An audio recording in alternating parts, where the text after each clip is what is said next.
نبیوں کا مال صدقہ ہوتا ہے، یہ تقسیم نہیں ہو سکتا، لہٰذا اس وجہ سے یہ مال آپ کو نہیں دیا جا سکتا۔ ہاں میرا مال حاضر ہے، آپ نبی کی بیٹی ہیں، مجھے اپنی اولاد سے زیادہ آپ سے محبت ہے، میرے مال میں سے جو چاہیں وہ آپ کے لیے ہے اور آپ لے سکتی ہیں۔ سیدہ فاطمہ الزہرا رضی اللہ تعالیٰ عنہ یہ سننے کے بعد واپس چلی گئی، بس اتنی سی بات سے افسانہ بنا دیا اور اتنی سی بات سے کہانیاں بنا دی اور اس پر رنگ چڑھاتے گئے، انکار کر دیا، دربار سے نکال دیا۔ وہ دربار میں کھڑی رہی، وہ آیاتیں پڑھتی رہی، وہ دلیلیں دیتی رہی، وہ گواہ لاتی رہی، ایسی کوئی بات تاریخ اسلام میں ہوئی نہیں ہے۔ بس آئی، سوال کیا، جواب ملا اور چلی گئی۔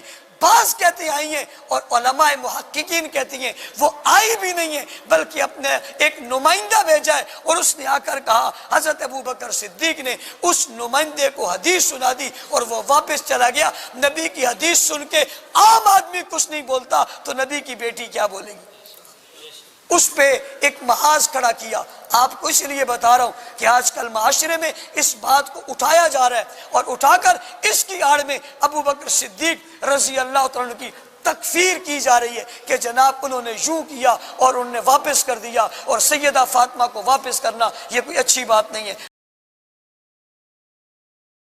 اہم سوال جو آج کے دور میں آج کل چل رہا ہے کیا بات ہے کہ اگر صدق حق تھا سیدہ کا تو مولا امیر المومنین نے اپنے دور حکومت میں کیوں نہیں دیا؟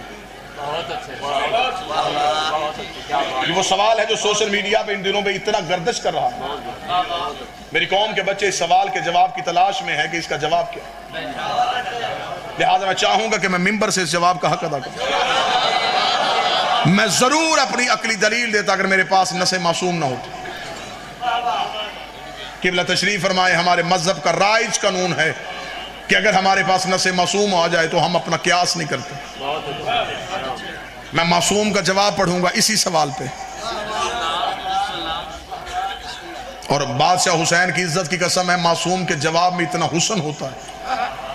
میں جواب دوں گا تو اس میں کوئی اور سوال پیدا ہو سکتا ہے، لیکن جب معصوم جواب دے کوئی سوال پیدا ہی نہیں ہوتا۔ امام سے یہی سوال کیا گیا، میں جواب پڑھوں گا، داد مجھے نہیں، خراج اپنے مولا کو پیش کرنا۔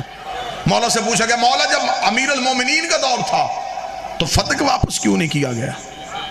مولا نے فرمایا، میں بالکل وہ لفظ پڑھنے لگا جو کتاب ہے مناقب میں، مولا نے فرمایا ہم آل محمد کا یہ مزاج ہے، جو چیز ہم سے ظلمن چھین لی جائے ہم اس پہ دوبارہ اختیار اس لیے نہیں کرتے کہیں ظالم کی سزا میں کمی نہ ہو جائے۔ جسے جواب اچھا لگا ہے وہ ہاتھ اٹھنا چاہیے تھا۔ جو چیز ہم سے ظلمن چھین لی جائے ہم دوبارہ اس پہ اختیار اس لیے نہیں کرتے کہیں ظالم کی سزا میں کمی نہ ہو۔ رسول نے مکہ چھوڑا، سنی کتابوں میں لکھا ہے۔ رسول کا آبائی گھر جس میں رسالت مآب رہتے تھے جو جناب عبداللہ اور جناب عبد المطلب کا گھر تھا، جب رسالت مآب نے مکہ چھوڑا تو ابو لہب نے اس گھر پہ قبضہ کر لیا۔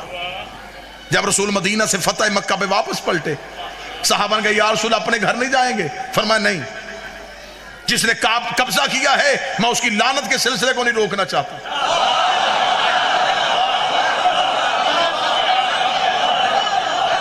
اگر جواب کی وضاحت نہیں ہوئی تو ایک اور ریفرنس دے دیتا ہوں، ایک اور واقعہ پڑھ دیتا ہوں۔ چوتھے امام سے ایک بندے نے پوچھا تھا، مولا قتل حسین کا بدلہ کس نے لینا ہے؟ فرمایا ہمارے آخری بیٹے نے۔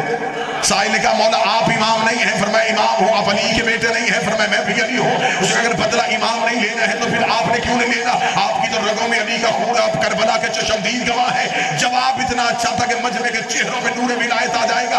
امام نے فرمایا اگر میں بدلہ لوں گا تو صرف اس دور کے یزیدیوں سے لوں گا، بدلہ باروے نے لینا ہے تاکہ ہر دور کے یزیدی سے لے سکے۔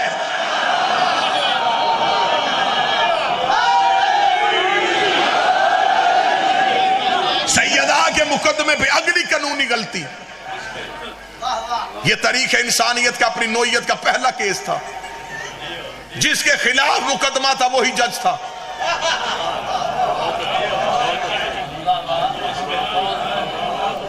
یہ مقدمہ حاکم سن ہی نہیں سکتا تھا، یہ کیس قاضی نے سننا تھا۔